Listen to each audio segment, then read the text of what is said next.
बिस्मिल्लाहिर्रहमानिर्रहीम। अस्सलाम वालेकुम। वेलकम टू लर्न विद सारा। हम लोग डेसिमल के बारे में पढ़ रहे हैं। डेसिमल के बारे में डिटेल से पढ़ चुके हैं। डेसिमल की एक्सपेंडेड फॉर्म के बारे में पढ़ चुके हैं। लिंक आपको उनका डिस्क्रिप्शन बॉक्स में मिल जाएगा। आज हमने पढ़ना है terminating and non terminating decimal के बारे में। सबसे पहले हम देखेंगे टर्मिनेटिंग डेसिमल क्या होता है। A decimal in which number of digits after the decimal point is finite is called decimal. जैसे आपके सामने एग्जांपल दी हुई है 7/8 की।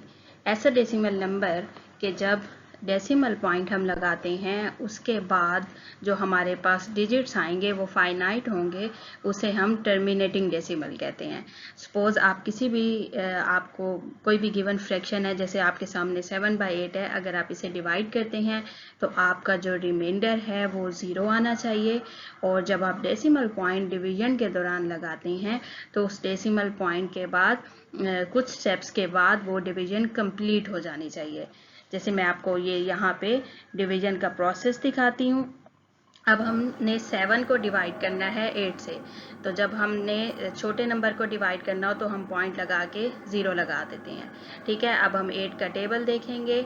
हमारे पास 8 आ जाता है 64। डिवीजन के प्रोसेस में माइनस करते हैं, हमने इसे माइनस किया, 10 में से 4 माइनस किया, 6 आ गया। पॉइंट हमारे पास लगा हुआ था तो इसलिए हम 0 लगा सकते हैं।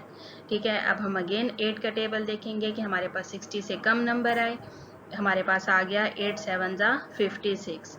ठीक है, अब इसे हमने फिर से माइनस किया, पॉइंट फिर से हमने लगाया हुआ है तो हमने 0 लगा दिया। अब फिर अगेन 8 का टेबल देखेंगे तो हमारे पास आ जाएगा 8 5 जा 40।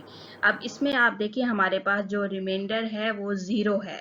ठीक है, और हमारे पास जो डिवीजन का प्रोसेस है, डेसिमल पॉइंट के बाद जो डिजिट्स हैं वो फाइनाइट हैं। एक टाइम के बाद हमारे पास डिवीजन कंप्लीट हो जाती है, तो इसका मतलब है जो हमारे पास ये डेसिमल है ये टर्मिनेटिंग डेसिमल है।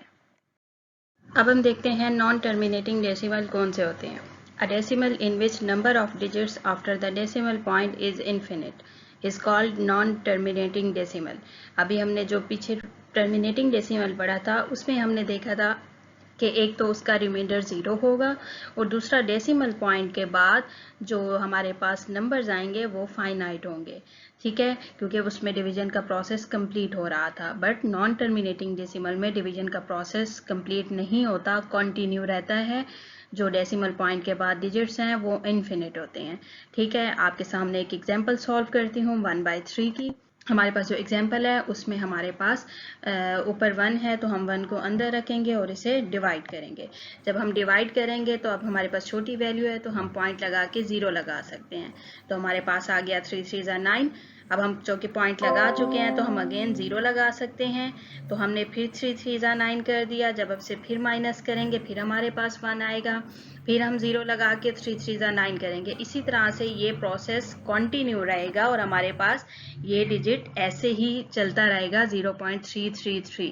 इसका मतलब है जो डेसिमल पॉइंट के बाद इस एग्जाम्पल में नंबर आएंगे वो इनफिनिट होंगे। ठीक है, हम डिवीजन का प्रोसेस जितना भी करते जाएंगे हमारे पास रिमाइंडर 0 नहीं आएगा और ये डिवीजन कंटिन्यू रहेगी। तो ऐसे डेसिमल को हम नॉन टर्मिनेटिंग डेसिमल बोलते हैं। अब मैं आपको कुछ एग्जांपल्स दूंगी, आपने खुद से सॉल्व करनी है और देखना है कि इसमें कौन से डेसिमल टर्मिनेटिंग डेसिमल हैं और कौन से नॉन टर्मिनेटिंग डेसिमल हैं। अब आपके सामने कुछ एग्जांपल्स हैं, आपने इन्हें खुद से सॉल्व करना है और फाइंड करना है कि इनमें से कौन से जो इनका आंसर आएगा उनमें से कौन सा डेसिमल टर्मिनेटिंग है और कौन सा नॉन टर्मिनेटिंग डेसिमल है।